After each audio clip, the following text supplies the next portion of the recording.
and then there you go. Recording is working. Okay, so we're all set.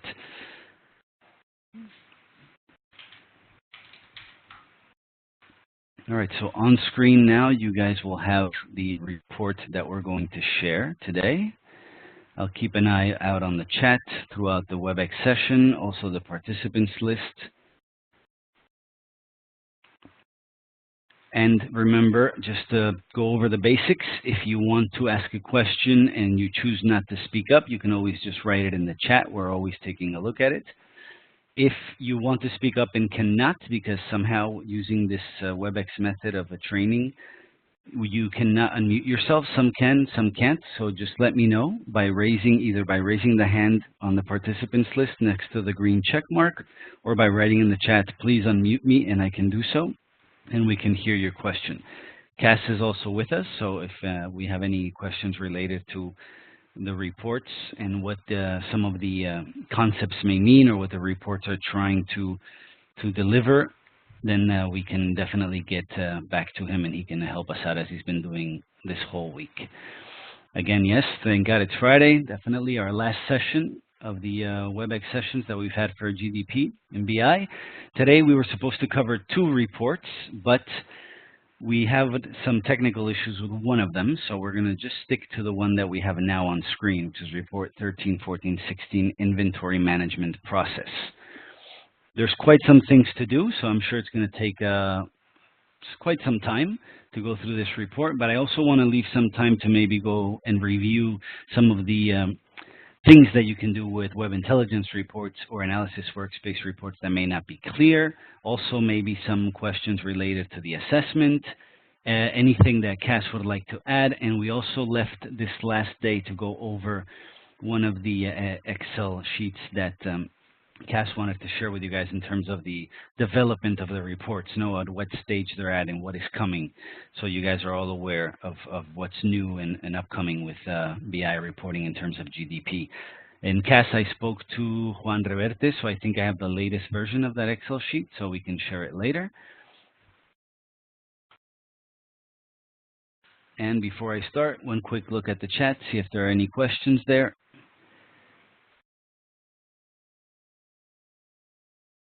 Okay, so Kais, you're saying concerning the roles here in the mission, we are told that it has to be advised by HQ who has to have, I guess, which role wanted to find out the procedure. Okay, well, definitely you would have to contact the SLO in your mission, the SLO section team in your mission, and raise this request. Let them know what role you need, why you need it. I'm sure you can always either contact your supervisor, but there are methods to request the role, and there's a process. I can also show you that on the web page where you're supposed to go to read about the process to raise or to request a role. Okay, I'm not sure what you're saying here is completely true, that it has to be advised by HQ. Okay, you have a need for a role, so you're the one who has to request it, and eventually, yes, it'll be evaluated if you need this access or this role. Like, say you don't work for HR, but you want to have access to the HR reports, then of course you wouldn't get those. No, same thing with finance. So eventually you'll first have to raise your request, and then from there, there's an evaluation based on your need. Okay, so let's get started with the report inventory management process. And again, as we've done all week, what we see first, right, the business need. Let's cover the business need at first. So assess and improve the effectiveness of stock rotation and the utilization of equipment through the identification of good surplus or goods surplus. So this is our business need here, and the way it is measured in the report is stock rotation, goods surplus, and serviceability of the equipment held in stock. As we go on through the presentation, you'll also see what is the scope of this report, right? What it covers, what it does not cover. All serialized equipment in stock, this is the scope, which passed their life expectancy in surplus and in good or fair condition. Okay, we'll also see what is not considered in this report, but this basic slide that you should already have in your inbox kind of summarizes what the business need is, how this one is measured, and the scope, meaning what is included in this report. We'll now see what is not included in this report. Okay. And I see here, Isma, I think I missed test today. Well, actually, there hasn't been a test yet, but the good thing that you mentioned it, because of course we always start the sessions with a nice poll with some questions here, and I had it ready, but I guess I'm so eager to get started that I missed it. So why don't we go with that first? I'll leave this on screen, but I'll open the poll so we can answer some of the questions on the things that we saw yesterday. So I don't know if, Isma, you were trying to remind me of that or not, but anyway, thank you. So here, let's open the poll first and accept it and begin to answer the questions. These are related to yesterday's session. And again, at the end of the session, we'll have those related to this session. So thanks for that reminder, if that was a reminder. Okay, I believe we have a total of 7 questions, all related to yesterday's session.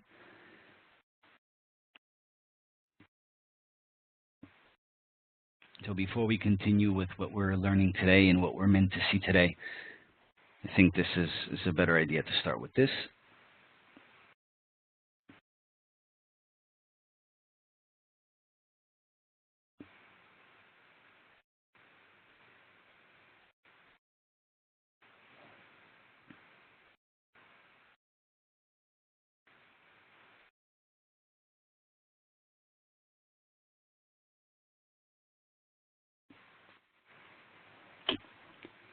I see 37 of you are taking the questions. 21 have not started, so please recommend everyone takes this, let's say, mini test or mini refresher. Some of you are finished already. Remember that the questions that we share here and the ones that I share after the session are those that will also be in the final assessment. Not identical, but quite similar. We're not trying to trick you or wanting you to fail this. We actually want you to pass, so the more effort you put in, the easier it'll be to pass the assessment online. So 44 in progress. Thank you guys. Already 3 finished.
All right, 2 more minutes.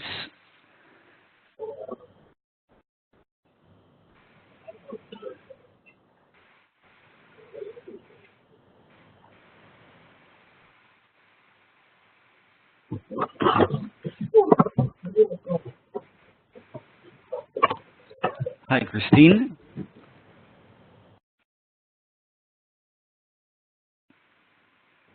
All right, for those of you who are just joining us, there's still 1 minute and 30 seconds to take the 7 questions that may have appeared in the WebEx session, asking you to accept a poll. I don't know if you have enough time to answer these questions. Hello, yes, Christine. But I cannot see them. How are you? Sorry, I can't hear you very well. I cannot see them. There's a lot of echo. I'm not sure if you're asking me a question or just saying you're joining. Let me check. Okay, Christine. Well, anyway, if you were trying to ask me something, I can't hear you that well, so if you can just write it in the chat. If not, if you're just joining, then welcome.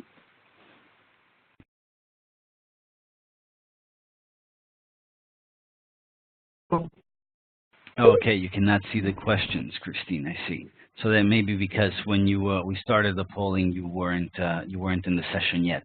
Don't worry, these questions and answers are shared at the end of the session, so you'll have them anyway.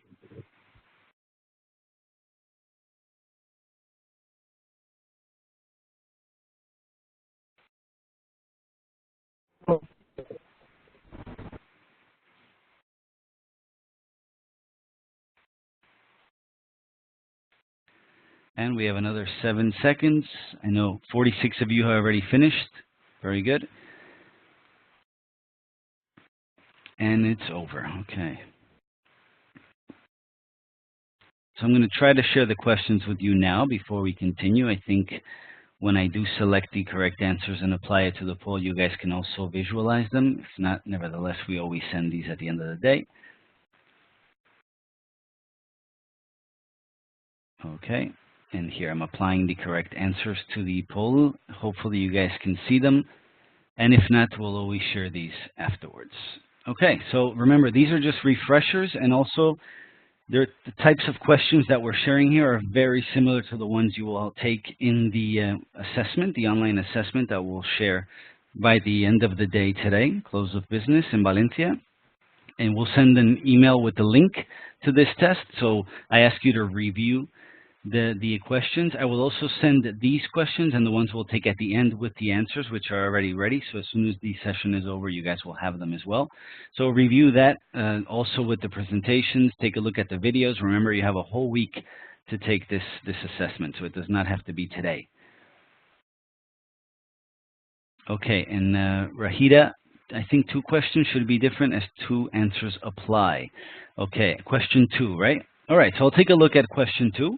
And if it's confusing, just like I changed the one yesterday with a yes or no, I'll take a look at this one and see if I can make it look better before I send it out.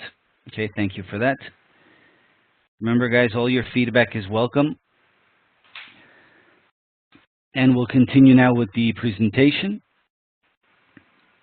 So let's move on now to the job aid and what this job aid covers. Remember, again, I recommend that you all take a look at the job aids and review the enterprise roles that we need. As you've already realized, they're always the same, and depending on the type of report you're trying to view, right, you have the analytical user and power user only, and others will show you all 3 of them, right? The basic user, analytical user, and power user. Okay, and again, this report is intended to support 3 KPIs, and we're also going to take a look at this in the report today, try and also pull graphs and use different tabs to represent this information. So equipment items in stock which passed life expectancy, so that's going to be easy to get. Equipment items identified as surplus that meet criteria for intermission transfer. Equipment in stock in good or fair status. And these are things that we'll be able to take a look at in the report as I prepared an exercise for that as well. And yes, Rahida, the questions that we share in the polls are similar to the ones that will be in the test. Okay, let's take a look at the scope.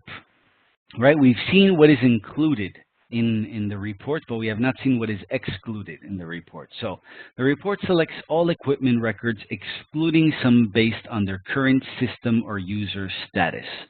So let's see what is excluded and by what, by system status or by user status, right?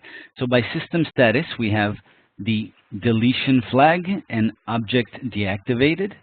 So those equipment records will be excluded from the report. And under user status, those that are equipment in maintenance, equipment in transit, or administrative error will also be excluded from this report. So again, here at the bottom in the red square, this report summarizes the current inventory held by each business area, which means the inventory available at the report execution date. So the date that you execute this report. You don't even have a date to add in the prompt. All you have to add is your business area.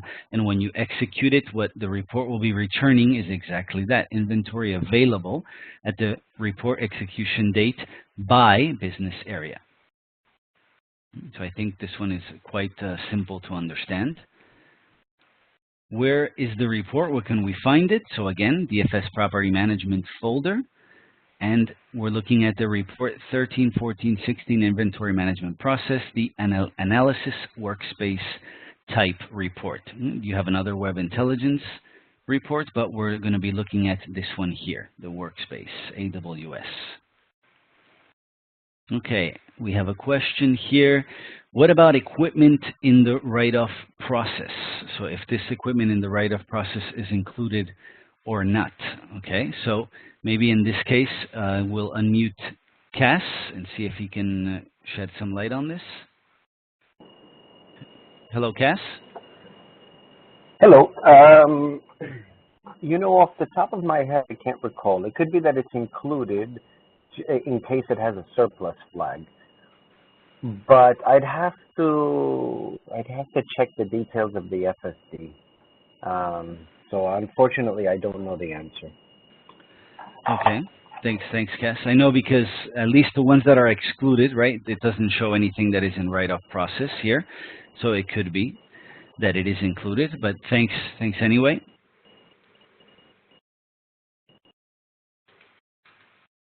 Okay, so thank you for that question. We'll take note of that one and see if we can provide an answer. If not shortly, maybe sometime next week.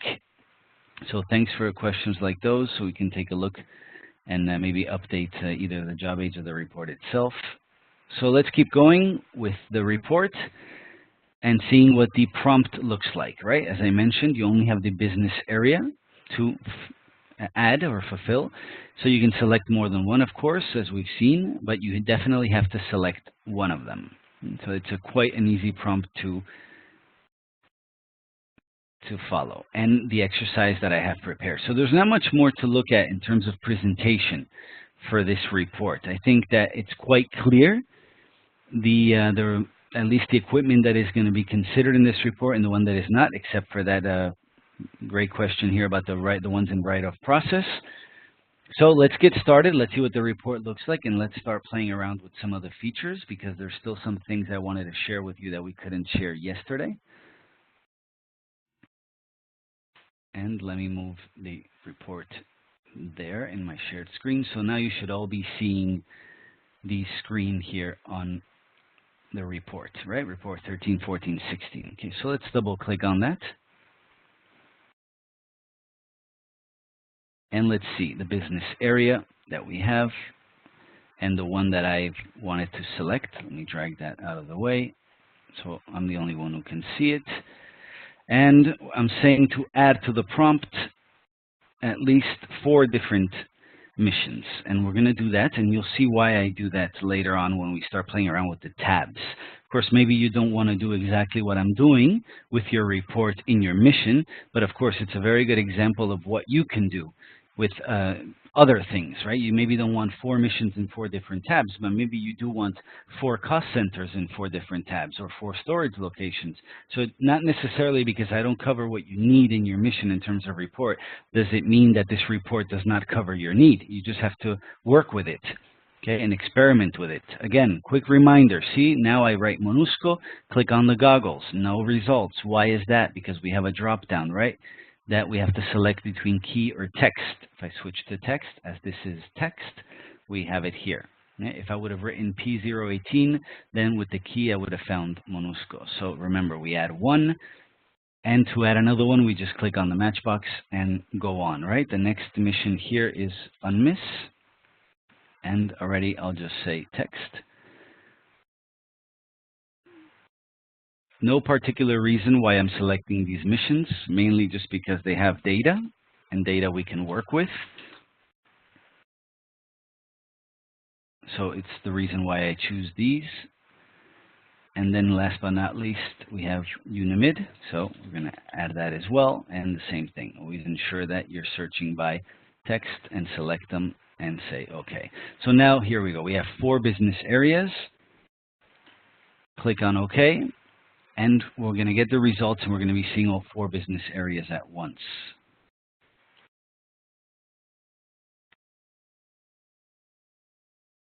Okay, thanks, Cass. I think Cass is updating us with the question before. So it should be all equipment in stock minus those that I presented. Okay, so all equipment in stock, that would mean that even those in the write-off process.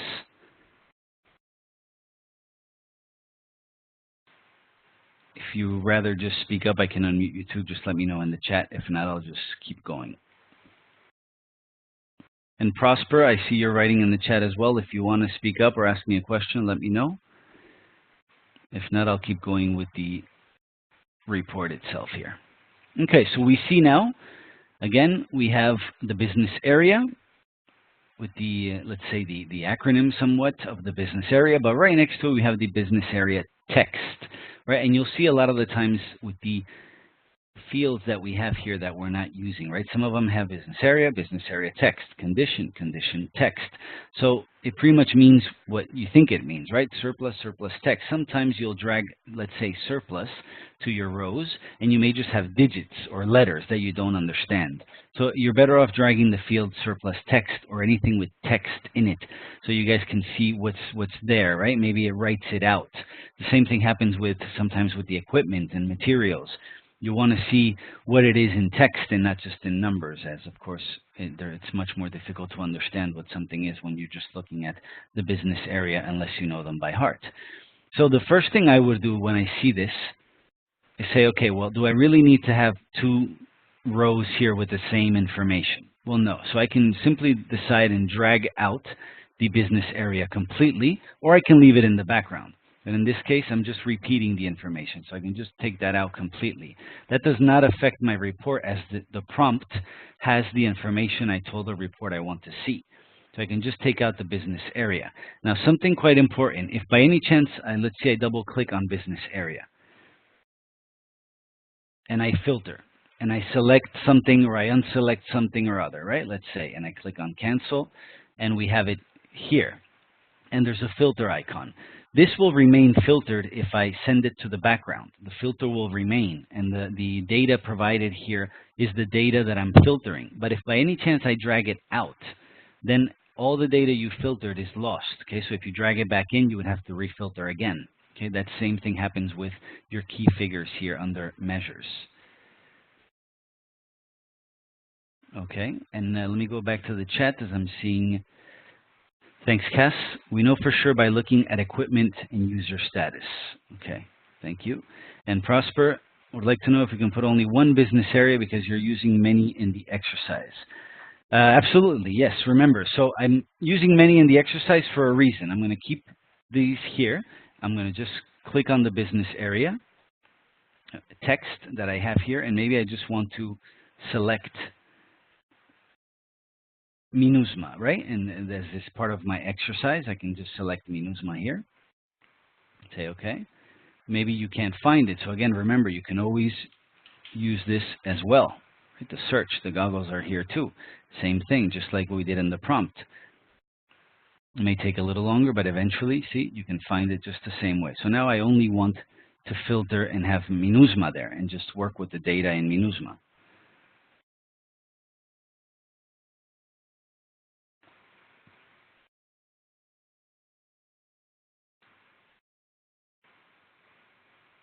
Okay, so here we have the latest data only for MINUSMA. You see now it's filtered here, and I know it's only MINUSMA. But if I ever wanted to add something else, I just have to go to the business area, double click on it, and again select those that are there. Okay, so let's say I know it's already MINUSMA. I can keep it here, or I can just simply drag it to the background, whatever it is that you need. Even if I do that, see, the MINUSMA will disappear from here, but the key figures will continue. And still, the filter will still continue only for MINUSMA. See, if I put my cursor above it, it just says there, one member, MINUSMA. Okay, we have our key figures. If you take a look at these key figures, again, quantity, acquisition value, quantity, past life expectancy. So mainly, the key figures are here, right? The key figures, the KPIs are here, the ones that we're interested in looking at. So again, this report was created for this, so eventually you can see what you need right here. You also have, remember, the calculations. When you see a calculator in one of these fields in the key figures, that's because there's a calculation here. To see what it is, you can just click on the calculator and see that right now they're dividing, see the calculation, the quantity past life expectancy divided by quantity. Okay, so in percentage, so you have the percentage here. Those that don't have a calculator, then there's no calculation. So there's quite some information here that you can keep if you need it. Or if not, of course, remember you can always double click on measures and select what you're interested in seeing. Right now there's a lot of information, so maybe just for the sake of playing around with what we have, I can just select maybe just the quantity, right? So now I'm selecting all, and maybe I can just say, okay, well, I just want quantity for now.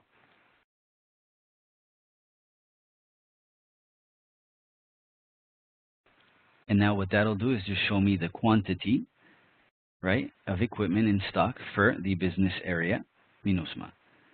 Now, if I double click on the background filter and I say, you know what, I wanted to see it for all of them too. So again, I have MINUSMA here. We also had UNIMID, for example. We can check for that one as well. And we can add it to our filter. Then we can do the same thing with UNMIS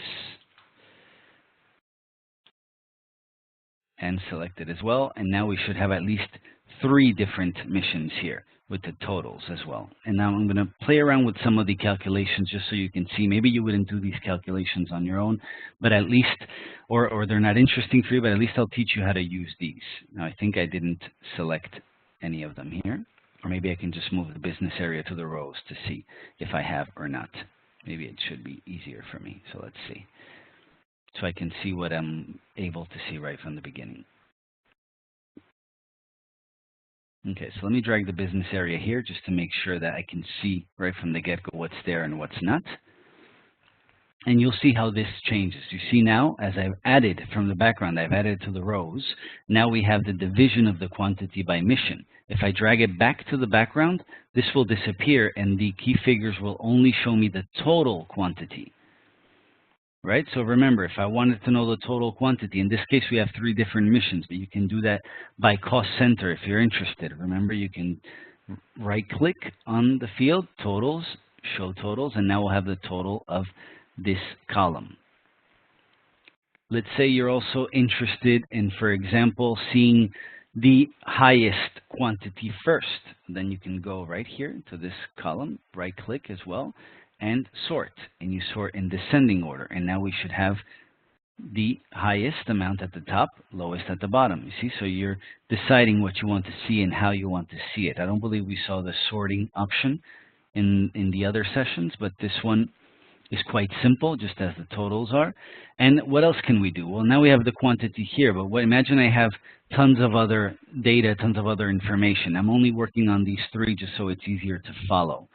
So let's say you want to add a conditional formatting, something we haven't done yet, and that's right here. Right, so what type of conditional formatting can we add? So you just select it after you have selected the column and click on New, and tell the system that we're basing it on quantity. See, the name of the column that we're editing here, conditional format 1, so we can also give that a name. And based quantity, we have other options to select, but in this case is the quantity that I want to edit the cell background. You can also say, well, instead of the cell background, I want the value to be in red or the symbol to be in red. So we'll stick to the cell background. You can choose the color that's going to be in the background. I think green is easier to see. And then you can define what you want it to select, right? What type of formatting or conditional formatting you want to add. Numbers that are greater than a certain amount, greater than or equal to, less than or equal to. So you have several other options. And then here in the value is where you add what you want it to mark in green in the background for quantities greater than. So let's say if I say anything greater than 50,000 and I add, now it should, at least every cell background with the quantities over 50,000 should show up in green. Now before I click on OK, if you look at the bottom where it says preview, you can select that and then you'll preview in your report what is going to happen. You see, so now any quantities that are above that amount will show like this with the cell background in green. And then if that works for you, you can just say OK. And also, see, now your report shows the quantities here, the conditional formatting for quantities over 50,000. Let me take a quick look at the chat. Okay. And thanks, Cass. So then, yes, we confirm for that question about the write-off, right? Pending write-off for both of them. Write-off and pending write-off, it's included. So if you drop written off or pending write-off into the rows, you see the breakdown. Okay, so we can do that. We'll do that one first. So let's see, written off or pending write-off. See, right here. So I think that answers the question we had earlier. And whoops, let me see, get that one here and drag it in. And then, Ikram, I can do what you ask as well. So we're dragging that write-off or pending write-off, so we know now we have the answer that it's included. Okay, and then I believe it's quite simple. N is, I guess, no, and Y is yes in this case. So pending write-off, let me see, I think I moved something here. Again, be very careful when you're, sometimes when you try to expand, see what I've just done, you can remember you can drag a column manually like this, just like you do in ECC, and put it one before the other. So you can see, just with one quick drag, what you want to run your report, right? If you want it to be by business area, or if you want the written off or pending write-off to run your report, or to drive it, sorry, okay? Okay, and now, so we do have that answer to that question. I'm glad. Thanks, Cass. If you want to add anything else, let me know. I can unmute you as well, because we still have that background noise we were having yesterday. So let me unmute you. Yes, Cass? So I'm not coming in clear, or it's just a lot of noise? There's a background noise as if you were sitting in a train station. Sorry about that. Yeah. That's why I keep you muted. Yeah. I just wanted to point out that this report seems like a very comprehensive one. If you look at the scope of the equipment, and if you look at the information available, this analysis area seems to me like a really good go-to place for just even general report building, because it has a pretty good scope. It basically excludes only what's deactivated. You have written off or pending write-off. You have the asset number associated with the equipment record. You already have cost center. We will introduce authorization group, but even if you have a cost center mapping of your own mission, you can determine right away who owns that equipment, not through BI directly, let's say, but if you put it to Excel, it would be a simple thing to do. So you have user status, system status, past life expectancy, everything. So this might be a good one to go to and explore and to see what kind of custom reports you can make. That's all. Well, definitely. Thanks, Cass. Yeah, and that is very true. There's a lot of fields to play around with and experiment with, as Cass was saying. We're going to take a look at some of these throughout the session as well. And I wanted to ask you, Cass, now that you mentioned cost center. Now, I know that just with the cost center, you can know who owns the equipment or who's responsible for it, but we're not going to get the storage location in this report, right? No, but we definitely should bring it in. I can tell you that from a PMU point of view, cost center is almost the most important criteria for us in identifying who owns what, not only for your mission, if it's, cost center, because again, going back to the idea or the example with UNLV, where it's not enough to split out UNLV into its entities. For us, the cost center is the mapping. That maps us to who owns it, the old SAU, and a very useful T code to run an ECC is called FM Deriver. I can type it in, but maybe Brian, you already know it. FM Deriver, I believe. FM Deriver. I'd have to double check. We haven't used this one, at least in the trainings. We use it here at the office, but we've never shared it. So since you wrote it to me, Yeah. I'll share it with the rest of the students as well. Yeah. Here I it don't is. recall. I don't recall which one. If it has an E, R, or R, I could check in a second. And having access to that is good because that will basically spit out all of the cost centers associated with SAP, with whatever we put in. And it's very, very, very useful. Okay, I'm sharing this one, actually both. I'm not sure either which one it is because I am not connected to ECC to test that right away either. If it has the E or it doesn't have the E in it. Okay, thanks, Cass. And one question from Sinisa. Is the condition of equipment set as a filter from the beginning? In that case, the equipment under shouldn't appear from the beginning. In case the under should appear, since the condition should be changed to bad. Actually, Sinisa, you'll see here there's a field here for condition that we'll add later on. We're going to be playing with that so you can see that the condition has not been filtered out. You can play with that later on. Okay, and thanks, Cass. If you don't want to say anything else, I'll mute you again just to avoid the background noise.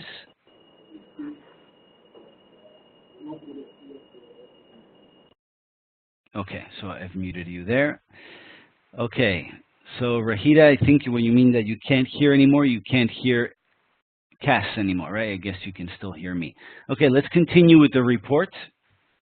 If there are any more questions, voice is not clear. Okay, hopefully that is also Cass's voice and not mine.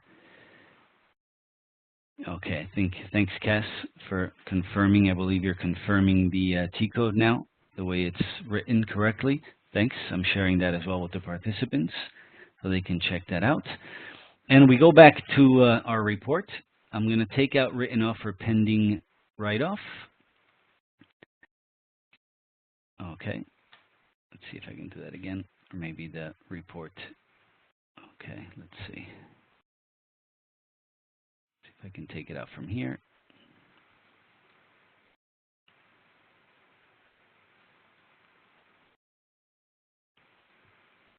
If not, I'll just launch it again. Okay, maybe I've just spent too much time without doing anything to it. So I'm launching the report again, and I'm going to add quickly the business areas.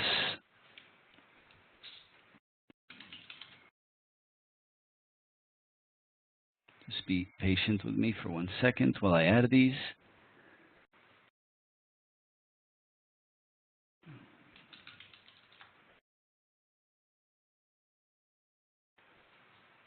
Hopefully there's no issue with the report now, so we can continue. I think I'm adding different ones this time, maybe. Let me check. And MONUSCO I also wanted to add here. And I'll just leave it at that. So again, in terms of reporting capabilities, what I wanted you to see as well is how to add the totals, how to sort them from ascending or descending, and also how to add conditional formatting. Now, one thing that we can look at quickly, okay, we have our report is here once again. Okay, so let's just drag the business area here. And remember, I can do all these things one by one and wait for it to process slowly, or I can simply freeze the loading of the screen or the update of the screen by clicking on Auto Update, and then you can manage a lot faster what you want to do or what you want to see. So here in the business area, I'm just going to filter out everything else and just work with MINUSCA this time. Okay, and from the key figures, right now I'm only going to keep quantity and acquisition value. All right, and I'm doing that just because I want to add quite a simple formula to show you how you can work with you can create your own calculations and your own new column with formulas. Of course, there's a lot more formulas that you can play around with, but since we don't have that much time, so maybe we can play around with just the quantity and acquisition value. And see, nothing has happened, but I've made some changes. And now I'll click on Auto Update to see how it processes. I'll take a quick look at the chat.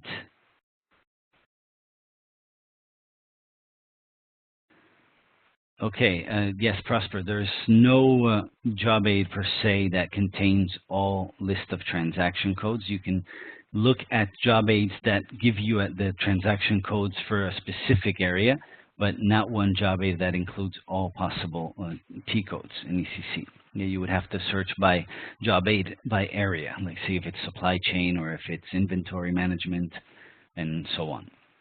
Okay, so we have here quantity and acquisition value. Now, I know this is quite a big calculation here, so I'm going to play around first with MINUSCA and what it is that I'm looking at. Because right now I'm looking at all stock, but I want to make a difference, right? I want to say, well, you know what? I don't want to just look at all stock. I want to look at maybe all stock with equipment, with a specific equipment category, right? So we can drag equipment category here, still MINUSCA driving our analysis, even though I can always put MINUSCA in the background now that I know that I'm only looking at MINUSCA numbers. And now we'll see here that we have the equipment category. And let's say I only want to look at the equipment category for serialized, right? UN-owned serialized. So I'm only going to keep M. So you see, and you can work with these filters and design this report based on what you need it to show you and not just base it on the KPIs. So this is what Cass was mentioning before. It's quite a complete report in terms of things you can see in inventory. So let's see, MINUSCA now, I don't need it, so I'm going to take it out and put it here in the background. I'm only going to work with the equipment category M. See, so the quantity keeps changing here. Now it's still 35,000, so still quite a lot. So let's add another filter. So now I know that the equipment category is M, but I want something else. Maybe I want to know the condition as well. And I'll use the condition text so we can all understand what we're filtering by. So the same thing, I add the condition text, and now I'm going to filter further. So I'm in MINUSCA, I'm only looking at equipment category M, and now I'm going to filter by condition. So you see, you can select the condition here and filter out and say, well, you know what, I'm going to stick to the ones that are maybe fair and good. Maybe that's what I want to look at only. And now, again, it'll be filtered further, and our quantities will only reflect what is good and fair in terms of condition. Okay, so here we go. We have these two. But now let's say that I'm in MINUSCA. I want to see the equipment category for M, which is UN-owned serialized, that is fair and good for a specific cost center. Right? So since Cass was mentioning that the cost center is so important, we can just do it by cost center now. So I drag in the cost center, and I'm just going to drop it at the bottom. So remember that still, for now, the equipment category is driving the result or the layout of our report.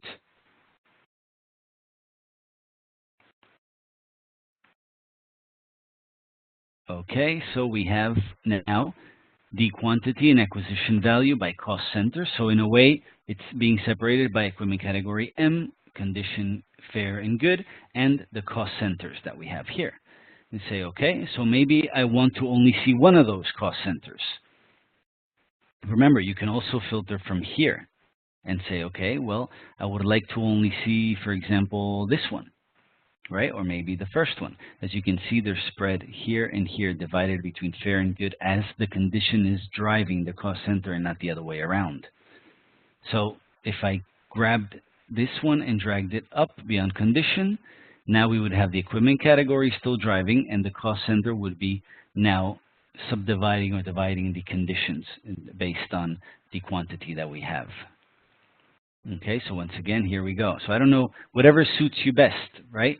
We don't even need the equipment category M anymore because we already know it's M, so we can take that out of the way and now have only our cost centers drive our report. Now I'm going to filter by cost center, so we can just take a look at maybe one of them.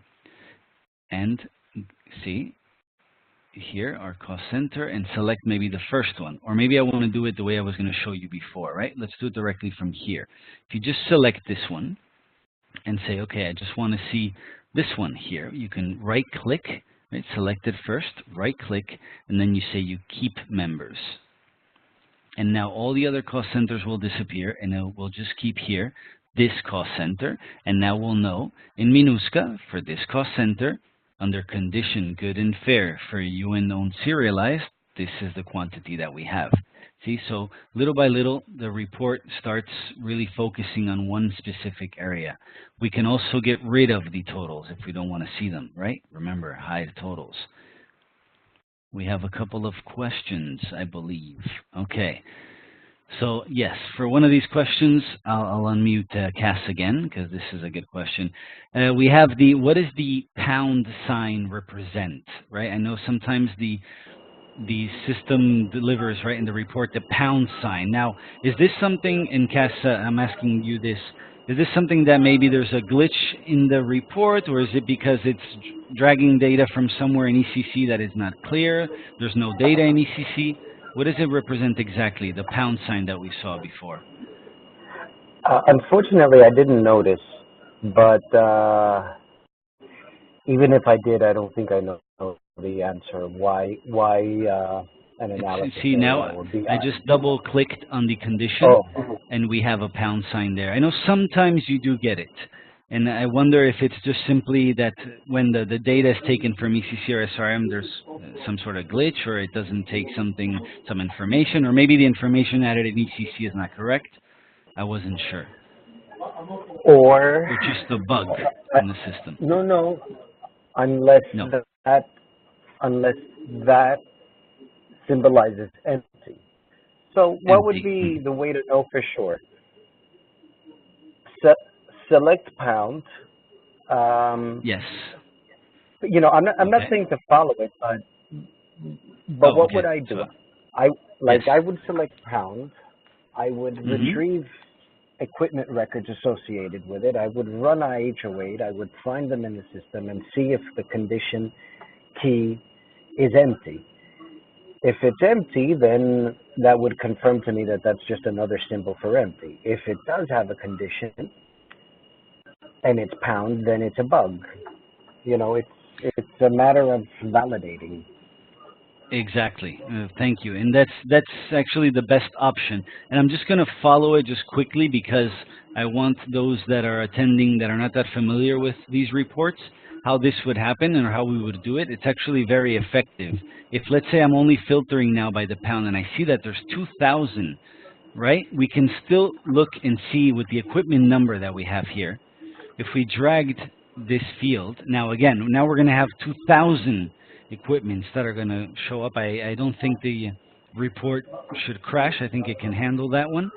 So if I see all these equipment numbers, then of course I could always pull a list of these numbers that are going to appear and check them in ECC and wonder what's going on in ECC, right? If there's a mistake there, if they're just empty fields. So you see, now we have all the equipment numbers associated with this condition, which is the pound sign. As Cass was mentioning, this is the way that I would check it as well, and then go to ECC and make sure that what is going on, right, with these exactly.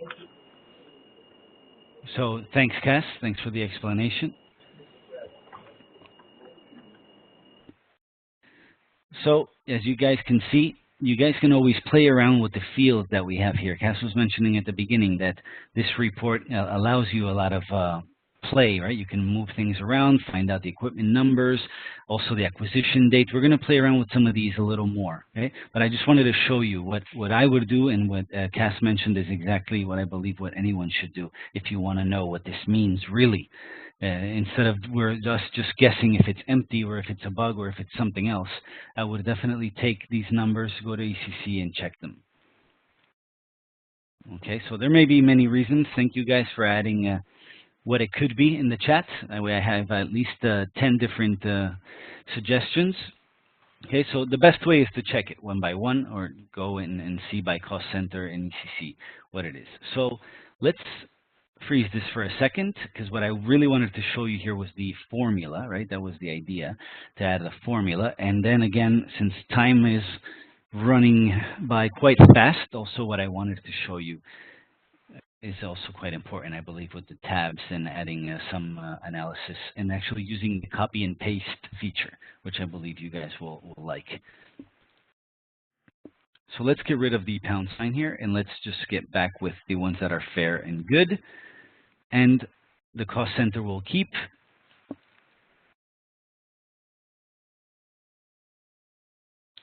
And I'll click on the auto update.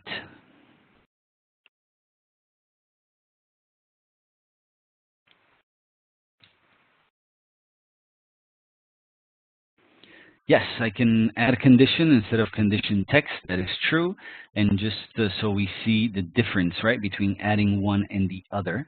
If I add condition only, and I'll put it right over here, let's see what that tells us in terms of condition. Maybe it displays the same text.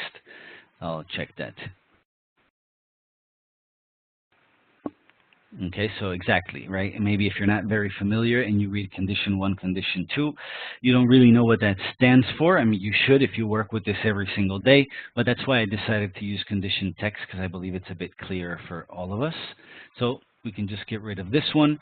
Then again, we have our numbers here, and let's say I want to, I don't know, divide the quantity, right, that is here for under fair for this cost center by its acquisition value, and have a sort of percentage, right, of just to show you a calculation basically. So let's say if you wanted to calculate and you say you want to divide maybe the quantity by the acquisition value, the order in which you make these selections, right? If I start from acquisition value and then I select quantity, and the way I can select both fields is if I click on one first, of course, and then on clicking Shift or pressing on Shift in your keyboard, you select the other one. So let's say I have 10 columns here. I just select one, and with Shift I select the other, and so on and so on and so on, or the last one, and all of them will be selected. If I just want to select one, skip another, and select the other column, you would use the Control button, just like you would do in Excel. Okay, so it's the same process. But again, the order in which I select first will alter my formula later. So if I start with acquisition and then I go to quantity, and I see, in this case, let me start over. I'll select acquisition, click on quantity, and now I would go to calculations. And here we have a number of calculations. Then all those that show up on the bottom are the ones that are already made by default for this report. All the ones you'll need really for your KPIs. So the formulas are already there. You can edit them if you choose to, or you can create your own. In this case, we have add, subtract, multiply, and divide. Okay, so let's say I want to divide. Then a new column would appear, dividing the acquisition value by the quantity, right, to sort of give us an average there of sorts. But I just wanted to show you this to show you how you can make your own calculations. Right, so here in a sense we have a 0%. I think it's because, yes, it divided quantity divided by acquisition value. Okay, so it did that one instead. So if I click on the calculation, I can see here what's going on. There are ways that you can change this. So let's say, so you understand how this works. Everything that's between the brackets here, the single quotes, is what is going to be calculated, is what's selected, right? So anything in between can be changed. So if I say, okay, I'm going to copy, paste this, and get rid of acquisition value, and I'm going to put it here before quantity. Then I'm going to get rid of quantity here and leave the single quotes, right? And then maybe between the single quotes here, I'm going to write quantity. So this is a very manual way of creating this formula. You can do it like this, like you would do in Excel, and see if this actually works. You validate it here at the bottom, and it'll tell you status expression is valid. So this is the way you know if your formula is working or not. Okay, so we just validate and go. And we can click on OK and see if it works. Sometimes if the initial calculation does not come out clearly, right? It comes out the other way around. Usually, even if you change it, sometimes it doesn't work. So you would have to just delete it and start again like it did now. See, that there's no change here for the percentage. You can also do it like this. If I click on the calculator, I can say, for example, I can add a function here and say, well, I want a division, and it'll add my operation here. So let's get rid of everything that we have before, so you guys see what I'm talking about. So this is what happens when you just simply say add an operation, right? Subtraction, division, multiplication, whatever it is. The formula is here. These operands, these are the ones that you're going to have to add your members to. So the suggestion is the following. double click on the operand until it selects the whole thing, okay, like you do here. Okay, watch out with the space here in between. It has to be exact. So let's say operand 2, I'm going to add a member, and the member that I want here is the quantity. So I could add quantity here. You can select it, and again, if it doesn't work, just do it again. Add member and select quantity. Now it works, and you'll see quantity shows up here with the single quotes. And now the same thing will happen with the operand 1 if I go to add a member and I select acquisition value, for example. Again, remember, I'm just playing around with the formulas now. And then this operand, oh, now it's frozen. Let's see if it's going to change. Okay. Hopefully the report doesn't crash now. Okay, let's give it a second. If not, I'll just cancel that. I see tons of people are writing in the chat now. You can add condition instead of condition text. Yes, few records with pound. Description can be added. Okay, can a description be added? I guess, Zaya, when you're asking condition be added, can it be added to the report? Okay, so in this case, I believe, oh, there it is. Okay, so there it is. The description cannot be added manually in the report. There are some fields, and this is interesting. I'll show you this right now, see if it suits your needs. And I'll get to the rest of your questions. There's just a lot of movement in the chat right now. So I believe that what I did here is quite clear. If not, just let me know. I can click on OK, and sorry for the brief moment that everything froze. And that should eventually change my calculation here. If it doesn't, maybe I'll just delete the whole calculation and then move on to something else. Okay, so in this case, this one is not working for now. Let me just get rid of it. Remove, and I'll start over again. But Zaya, I'm going to show you a lot of the fields that we're dragging in and out of the rows, right? Like the cost center, the condition text. Some of them maybe just represent a digit, right? Like a 1 or 2, and really doesn't explain much, or an equipment number. If you right-click on the field, let's say condition text, there's an option here called Display As. Now, not all of them will offer this possibility, like this one doesn't. It just says key. Some of them display more, like text, or key in text, or key brief description, key medium description. So you select, for example, display as text, and now this field will change directly from a number to a text. It usually happens a lot with fields that have to do with materials, right? Or material or product IDs or categories for materials as well. So always do that. You right click, display as, and see if there's an option here to select the text. Okay, I'm going to try this one more time with the calculation. Hopefully it will work now. So remember, the order is important. I started with acquisition, and then I selected quantity, and I divide. And that should add us a new column. Hopefully this time it represents it the right way. If it doesn't, trust me, it works. It's just probably not working now. So try it in your own time. And no, in this case, it keeps giving me quantity with the acquisition value. But I know that in some of the workshops we had this issue. But the order in which you select what you're doing is what will make the difference here. So in this case, let's get rid of this one again, and we'll move on to what I wanted to show you. But the formulas are like that. Remember, you can create your own calculations by selecting the columns here, clicking on calculation, and then creating your own version of it, right? You don't even have to select the columns. You can just go to calculations and say custom calculation, and then here, select your function first, right? And then add your members. Okay, so you can always do it like this. Tell it what you want here. Select the operands, and only the operands, not the spaces, and add the members that you want to work with, right? So we'll see, for example, as we were doing before here, and for this one, we do the same thing with quantity, right? So this is the way your formula would work as well. And this will add your new column, and hopefully with the correct calculation. But always pay attention to how the calculation appears in the column. If one thing is before another, that's because that's how it's calculating it, okay? And there you go. So finally, it's, I think it was the third time. So now the column is correct, right? custom calculation 1, and the calculation is correct. And if we look at the calculation, we'll see that first is the acquisition value, then second is the quantity. Okay, so remember, the order is important. So I'm just going to leave that for now, as finally after 3-4 attempts, it's a success for me. Okay, and we go back to the fields that we have. Now let's start playing around with the tabs. It's something I wanted to show you yesterday, right? What we can do with these tabs and the information we have here. Okay, let me auto update this. Let me freeze it and get rid of my custom calculation. So if I just unselect it instead of deleting it, if I go back to it, it will be there eventually. Now I think the report is taking a little longer, so sometimes the reaction is later. Okay, and if it doesn't disappear, I'll just get rid of it. And we can work with the quantity only in this case and say, okay.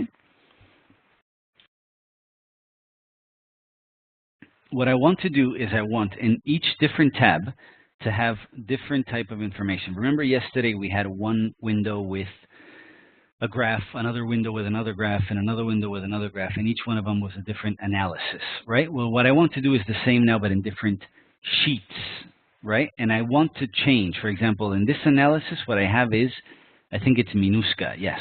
But what I want in sheet 2 is UNIMID, and what I want in sheet 3 is MONUSCO, right? But I don't want to change things and alter the data here. I want this data to stay the way it is.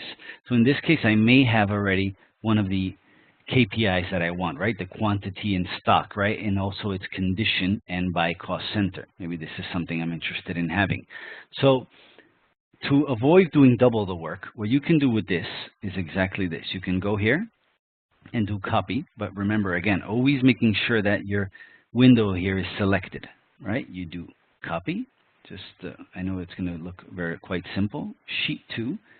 We'll go to sheet 2, which is empty, and just simply paste, right, with the paste button here. And this will paste the data that I have just copied from the other sheet into this new one. Exactly. It's like doing a sub-analysis, but you'll see that when we do it like this, instead of a sub-analysis, it's actually an analysis. What that means is what? It's unlinked to the one before. So you see it's exactly the same, but it says copy of analysis. It doesn't say analysis of, copy of sub-analysis like it did when we do a sub-analysis, right? Let's go back to sheet 1. And here in sheet 1, let's say I'm going to insert the sub-analysis so you see the difference. So it's going to add another window here, but it's a window within the same report, and it's here, analysis 1, sub-analysis 1. See? So whatever I do here is going to be affected by what is done here, remember, unless you unlink it. Okay? So what I'm doing here in sheet 2 is completely different. Now I have information that, again, is influenced by the data in the prompt, just like the sheet 1, and we'll see how one thing affects the other, but is not affected by what I change in sheet 1. So I'm going to get rid of the sub-analysis here because I want to focus on only the tabs. Okay, and remember, this one is for business area MINUSCA. Okay, so maybe here in sheet 2, I want to have the same thing,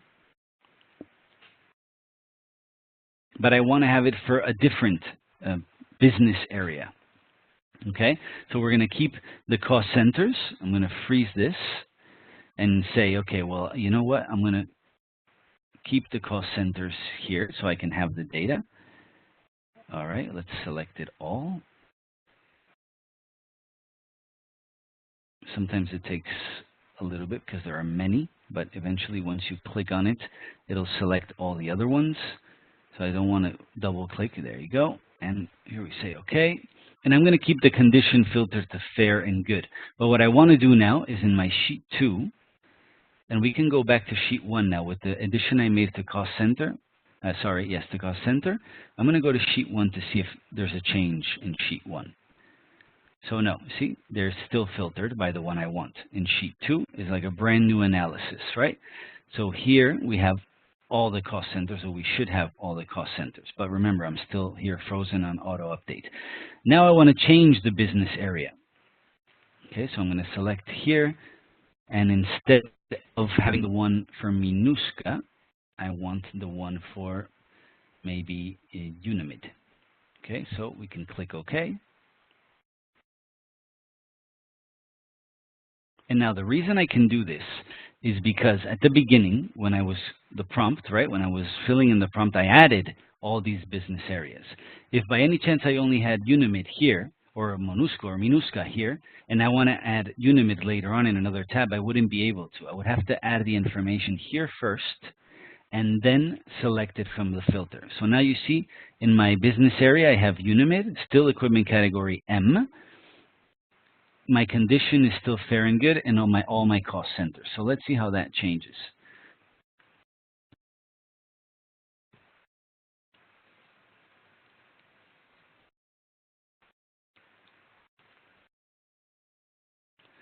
Okay, so all my cost centers are here now, and I can do the same thing as I did before. Now I just want to keep one of these cost centers.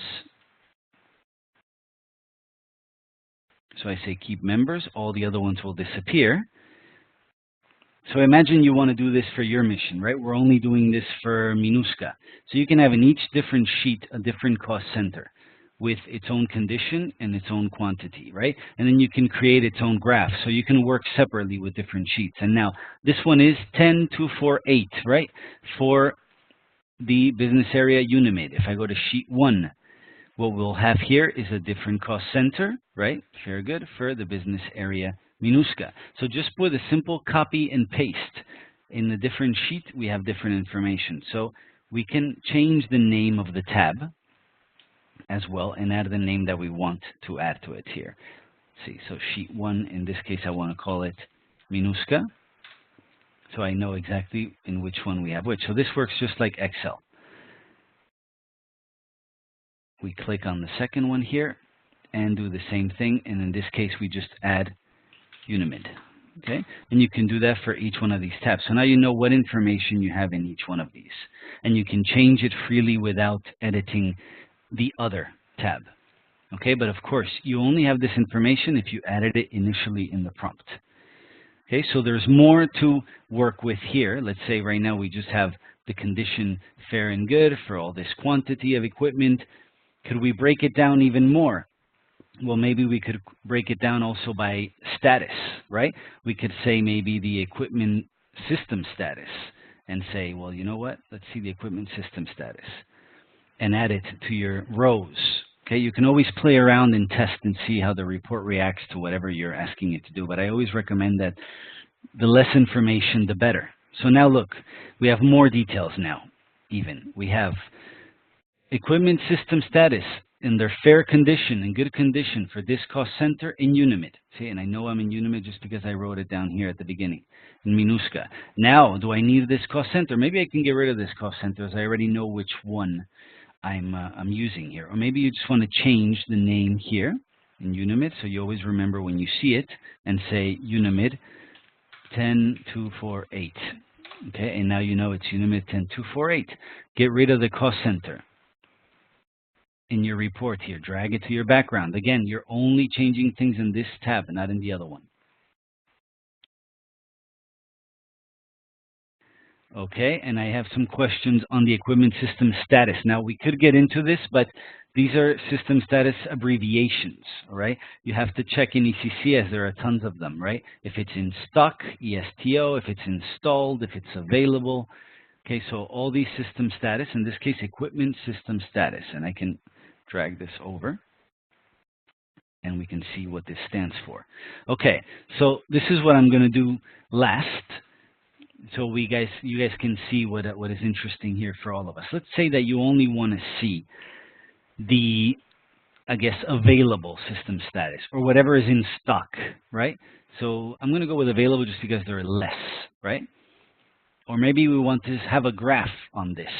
Okay, we'll say, you know what, I would like to have a graph on this and see what this looks like. So remember that we can swap axis, right? But I want the condition to be present in my graph. So I want to keep fair and good as driving my graph in my report. But I want my numbers here to show up in my graph as available, stock, installed. So how can I do that? So let's see what happens if I drag equipment to the key figures above it, right?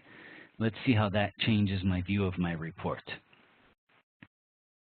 And now what you'll have is the equipment system status above the quantity, dividing the quantity in columns.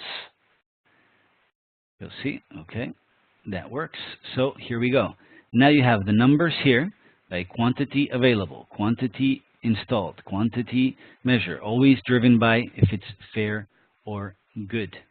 Okay, so we have that information directly. Now what it hasn't done is taken it out here of my rows. It has put it here on the top and not out of my rows. So I'm going to try to add a graph and see if it's going to work like this, or if the fact that this hasn't disappeared from the rows is going to create a problem. But in a way, you guys know where I'm going with this, right? What's important here today is that I want you guys to know how to use the conditional formatting, the calculation, even though it was quite brief. And we're running out of time, and I really want Cass to jump in maybe at the end to talk about the Excel sheet that we were going to discuss today, maybe go over some quick questions on the exam. So after this, whether it works or not, we'll see how the graph looks. It seems like it's about to get there, and it looks good. Okay, so yes, you see based on what I've done, although the equipment system status is still remaining here, it should actually be here on the top. It may be some glitch right now. What's driving the report there is the fair and good condition of my equipment. The quantity is shown here at the bottom, and also divided by system status, right? If it's installed, in stock, and so on, and the quantity that we have. Okay, again, if I go to Minuska, nothing has changed, because when you copy and paste the data, you're almost like creating a new analysis. So remember, you have analysis, sub-analysis, and the copy and paste option. Sub-analysis, whatever you do to one thing will affect the other unless you unlink it. The analysis will create a brand new analysis from scratch with no filters. So you have to start from scratch. And then the copy and paste is like creating a new analysis, but without let's say, the negative side of the sub-analysis where things are linked. And the best feature of the copy and paste is that you can do in different tabs. You can simply paste the information from other tabs and start dividing it by cost center, by mission, and start working on different tabs in your report. Now, I know a lot of you are fans of Excel and would just want to export things and do it in Excel, but I believe this tool is a lot more fun to use and gives you the results you want quite quick. So it's already 15 past. Now, any questions on what I've done in terms of using the calculation, the conditional formatting, the copy and paste feature, the tabs, how one thing doesn't influence the other, maybe the background? Now is a good time to go over maybe some questions on the things I just did today before we move on to Cass and the Excel sheet we want to go through with you guys.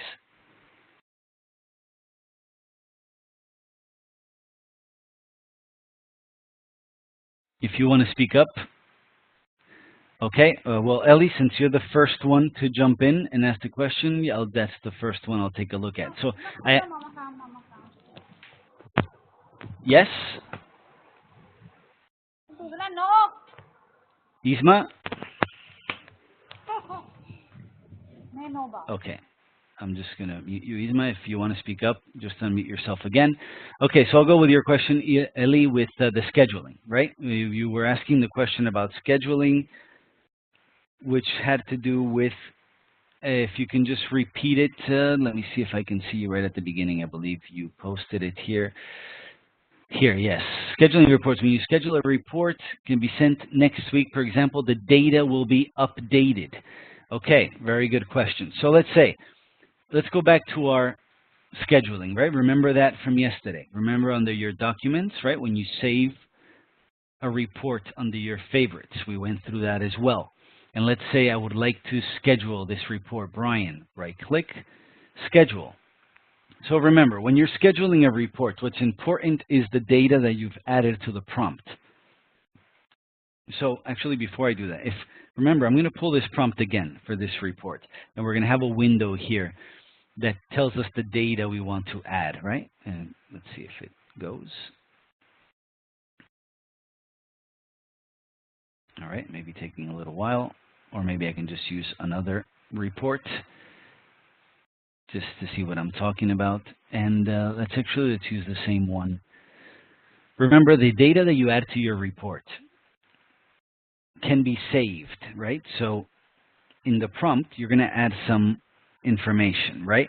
And I know in Cass, this question goes out to you as well. I'm going to unmute you here just to make sure that what I'm saying is true. Actually, hold on, because I hear the train very loud. I'll unmute you as soon as you're ready to talk. I know some of these prompts have a checkbox at the bottom, like the one here that I was looking at for 1314, this one here. Save prompt values with workspace. So I know if we want to save the prompt values, right, and we check this box here, and then we save this report in our favorites, right? If we go back to the report itself and we schedule it, this prompt will now remain like that. But does it only occur with those that have the checkbox save prompt values with the workspace? For example, the next one I just opened does not have that checkbox. So would I have to reset the prompt every time this report is rescheduled, or would it remember the data that I've added to the prompt even though this checkbox is not there? Brian, you're putting me on the spot because I'm new to analysis areas like everybody else. Oh, okay. Sorry, Cass. All right. No, it's just because I know with Daniel during our workshops, right? I remember at least the reports that we've used so far, especially web intelligence reports, have this checkbox here, right, where you say save prompt values. And I know that if you want to keep these values there, you have to select it first, right? Execute it, and then when you save your report, every time you schedule it or you execute the report that you have saved under your documents, this prompt will remain like that. So the question that Prosper was asking was that every week, if I schedule this report every week that I get it, of course the data is going to be updated, but the data should be updated based on the prompt data that I've added, not just on an empty prompt. So I'm wondering, some of these prompts don't have the checkbox like this one. So if somebody was trying to save, for example, the business area here just for Unimit and not have to add it every time and just keep it saved, the fact that this checkbox is not there, I guess that would not allow them to do it. So sorry for putting you on the spot there, Cass, but I know it works with the ones we've tried in our workshops by clicking on the checkbox here, save prompt values. The values in the prompt remain. And even when this is scheduled, the prompt remains there as well. If it's not there, if we don't click on the checkbox, every time this report you execute it, even if it's saved in your favorites, you have to add the prompt values again. So just bringing it out there. Okay, so then in the case, the answer to your question there, Prosper, is that yes, the data will always be updated. Okay, so when you schedule this report every week that you receive it, the data will be updated. If not, then the scheduling part would be quite useless. All right, so hopefully that answered your question. Yes, and Ellie, yeah, sorry, that was you, Ellie, not Prosper. Sorry about that. I said you cannot schedule a work analysis. Exactly. What I'm talking about is web intelligence, and thank you for reminding me of that. Remember that in between these two reports that we have now displayed, we have report 13, 14, 16, but this is a web intelligence report. The other one is an analysis workspace. So what I can do is I can save this analysis workspace to my favorites, and then click on it and execute it anytime I want to with the saved values. For example, now what I've just done here in the prompt, by clicking on the checkbox, if I say OK, and now I save this one here, save as, this will be saved under my favorites, right? So we can say here session 4 test and click on save. Now this report will be saved. I can't schedule it because it's an analysis workspace, but it will be saved under my documents. If I go and see favorites and session 4 test, you see it's there. If you right click, you cannot schedule it. But if I execute it, it should save the prompt that I was selecting before. Okay, and hopefully I didn't just lie to everyone, and when it comes out now, it should be the case. But it's true, and thank you for reminding me of that, Ellie. Maybe when I was explaining it, it could have been confusing. Only the web intelligence reports can be scheduled for a recurrence. So if you want to do what you're asking me, saving it and then scheduling for recurrence, it has to be a web intelligence report. Okay, so let's see. Maybe now okay, here you go. Let's go back to session 4. So here, you see it worked. Session 4 test, the one I saved, since I clicked on Save Prompt Values, this remains there. I don't have to add it again, right? And for the ones that are web intelligence reports like this one, right, the prompt values, I know in other reports, because of the academy that we've been delivering, also web intelligence ones also have a check mark here that we can select, and it saves the prompt value. So every time it's scheduled and you receive it in your inbox, the prompt values are the same. So the information you're getting is based on what you've added. So I realize that some of these new ones in GDP don't have that box. That was my question before to you, Cass, but thank you anyway, and sorry for putting you on the spot there. Ellie, thanks for the question. Okay, sure. And let's see if can we move on. Any other questions on maybe what I've just explained or what we saw with the analysis workspace? Hopefully what I shared with you today was interesting, and hopefully what we went through right now is also valuable. So again, quick reminder, web intelligence reports, you can save them in your favorites, yes. You can export them, yes. You can schedule a recurrence, yes.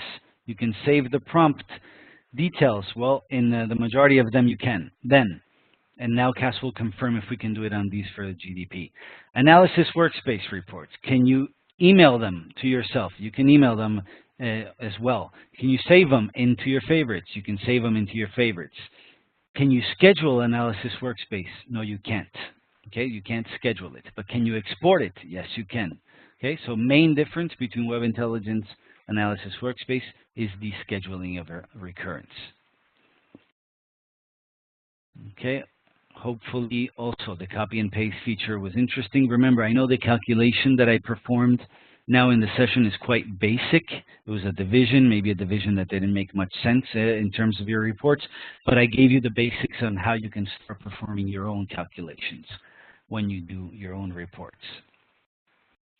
Now, if no one asks another question or no one wants me to go over anything else, quickly, I'll just go over the link. Now, when the session's over, I'll email you guys the recording for this session. I will also email you guys the questions for the poll. And I will also, what else? Send you guys the link to the online examination, which will remain open until Friday next week, COB. So you have plenty of time to take this test. Now, I know some of you sometimes take the test several times or submit it several times. We're only going to be considering the first submission. So take your time, take a look at the questions, and when you submit it, be sure that you're submitting your final online examination. Because if you submit it several times, we're only going to consider the first one. Okay, hopefully that helps. Now I'm going to launch the last polling questions that I have while I load this Excel sheet that Cass wanted to go over with you guys in terms of the development of the reports and what's coming. So I'm going to launch this polling first. And in the meantime, I'm going to look for that Excel sheet.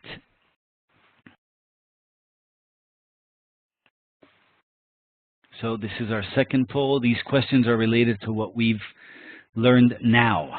Okay, so we have a number of questions. I believe it's 6 of them, and the poll has been open. I see already 2 in progress. So take a look at these questions, see if you know the answers to them. If by any chance there's a question there that we haven't covered today, I'm here with the copy and paste. Let me know as well, and I'll eliminate that from the polling and also from the test if by any chance it's going to be there. Is it an open book exam? Well, yes, thank you. Well, I won't be there to watch you, so yes, I guess you can open the book. I know you were. It was a funny question. I'm sure you're laughing right now. Can the online test be interrupted and get back to continue? Yes, since the link will be open, of course you can take. I'm sure eventually we'll get to a point where we can control these things a little bit better in terms of the online assessment. But remember, since the certification is only for completion of an assessment, right? Completion of a course, it's not really that critical. So yes, you can use your PowerPoints. You can print out the questions and answers from the polls. You can have a friend. You can call I don't know, your brother or your sister at home if they can help you with this. Sure, there's no one there to really watch you, but again, you can open the link, read the questions, but don't submit your answers until you're 100% sure it's the last version you're going to submit.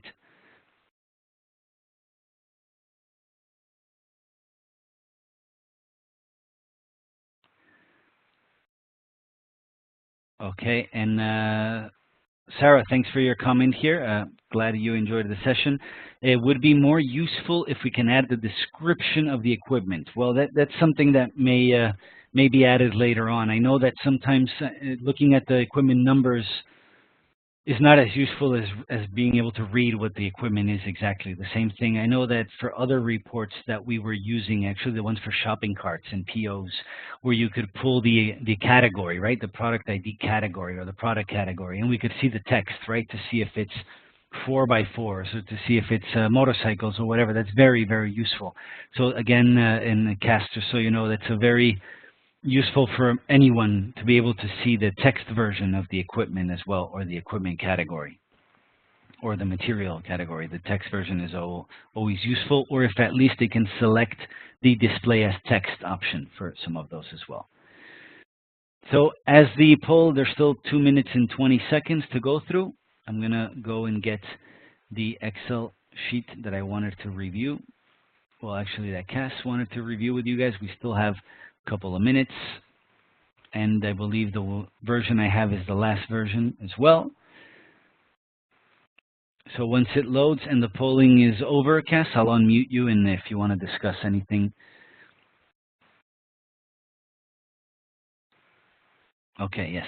So Cass confirms the analysis of missing fields will be done. So whatever's not there now, remember, it's not written in stone. Things are still in development. So I'm going to share this Excel sheet. Now, I don't know if it's large enough for people to see, but anyway, Cass, I'll give room for you to speak now. So, Cass, you're unmuted. Okay. All right. I hope I come in clear enough. Clear enough. There's still some background noise. Okay, but actually, this is less interesting than the summary one that I provided in the PowerPoint, because this is a bit detailed. The summary that I provided. Okay, so let's see. So it gives a quick. I have that document as well. I just don't know if that is the latest one or not. I know the latest one is this Excel that we're looking at, but I'll pull up that PowerPoint and let's see if that's the one.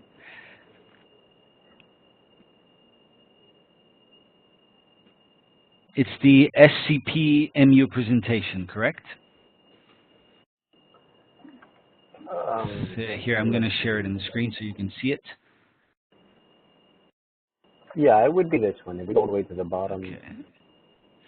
Okay, and we have this one here? Yeah. All right, perfect. So you know what? There's still 20 seconds to go for the poll, so I'm just going to maximize this. And here you go, so everyone can see it. And 10 more seconds, Cass, and it's all yours. And thank you, guys. I see 50 of you, 49 of you have finished the poll. Thank you very much. All right, Cass, so it's all yours. You can speak whenever you want. Okay, so the Excel file that Bryan showed earlier is obviously a more detailed one where we're also capturing some issues that come up, including, for example, I noticed in one of the sessions that when we used planned depreciation rather than posted depreciation, some numbers were negative, which is odd. And just to clarify that, well, you might know or not know, but the purpose of giving you the option for planned or posted depreciation was that if you would have run the report in the middle of a month, but you wanted to know what the net book value of that item was as of the end of the month, then you would use planned, because depreciation is like the last transaction that's recorded. But But if you stick with planned, at least that's a factual thing. It'll always be as of the previous month that you run. So that other report is sort of capturing the details of the other Excel file. But this summary here shows you very quickly what's in the pipeline for all of these reports, including ones that you have not seen. Obviously, we're supporting all of the performance management individual reports. Now, I've talked about DFS reporting entity, and that does not affect 90% of you, 95% of you. But even if it affects only 1 or 2 of you, it's something that we have to build into all of them, right? So DFS reporting entity uses a certain logic to derive at, what we used to call destination location. And fundamentally and very quickly, what I would say is it's a sequence of logic, where the first thing we look at is the storage location of an item. And by knowing the fund center and who owns that storage location, we can derive the entity. If the equipment record is in use, so it's not going to have a storage location, for example, then we look at the fund center and we derive that, the reporting entity from the fund center. After the fund center, we look at planning plans.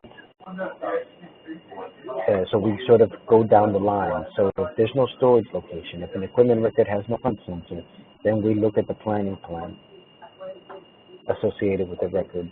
And if all else fails, then it'll go to the business area. And that's basically that. So the in-transit logic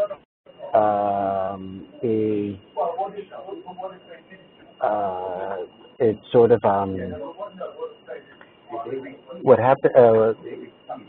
As you know, we need to exclude equipment that is in transit, things like physical verification and that sort of thing. And so what we're doing is that we're building an in-transit logic that is a dynamic type of logic that allows us to run a report at a given time and produce the correct results. We're also standardizing the logic because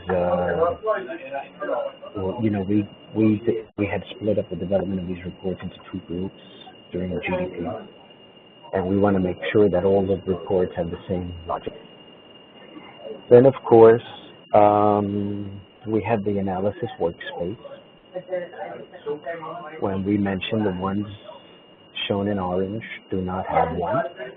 Now, even though they do not have one, it is possible to go to the data source that's shown on the report and use it as an analysis area for your own purposes if you wanted to extract details. I've done it. I urge you to, if you need to, you can explore those data sources. But we will build analysis areas. Sorry, Cass? Yes. Yes, just that the background noise is getting louder and your voice is getting lower. I don't know if you can either speak up or, I don't know, move away from where you are. Okay, is this any better or no? A bit better, yes. It's just that the background noise as time goes by keeps growing. Yeah, I'm sorry. I'm in an open space. This is a new environment here. Okay. Well, just to let you know. Okay. So the stock snapshot I mentioned is the idea is that we can be able to produce reports at any given time. I should add to this, we also just introduced the need to identify block stock to eliminate that from physical verification. In terms of block stock, that's something that we're responding to in terms of missions telling us we think it should be excluded. but we should point out that this is a little untested in terms of audit and so on. We may agree with you that block stock should not be counted, but an auditor could come in and say, hey, well, you have $3 million in block stock, you've kept it in block stock for 5 months. If you don't count this, it's a significant inventory. So we don't know how that'll be perceived. So we are going to introduce it, but we're going to do it in a way where it's a low impact front-end BI so that we could change it should there not be agreement. And then, so we're working on the reconciliation of discrepancies. And also we will be developing a replacement for the R&I process timeline, because as we know, the current report is completely obsolete for the current business requirement of, delivered to unit and in R&I and delivered to SAU, signed by SAU, all that is irrelevant now. So this is my snapshot. We hope to have this finished by November, so it will be, of course, republished, and we'll keep you informed. Okay, that's it. Okay, thank you, Cass. Thanks for the breakdown. So I think we can definitely call it a day. Thanks for the snapshot of what's coming, and the developments that are coming with the reports that we have now, and what we'll eventually have later on in the fall. So for the attendees, thank you guys for joining us today. Again, we'll send the, I'm going to mute you now, Cass. Here you go. Okay. And sorry, Cass, just the background noise is getting so loud now that I'm just muting you. Maybe thank you again for the comments that you've made. Thank you for joining us throughout the sessions. We definitely appreciate your insights. And to all the attendees, we're done from our part. So make sure that you review the presentations, take a look at the videos. Hopefully you enjoyed the sessions and also the questions, the Q&A. I'll be sending you an email shortly with the latest information you need and also the link to the test. So have a good rest of the day and a good weekend.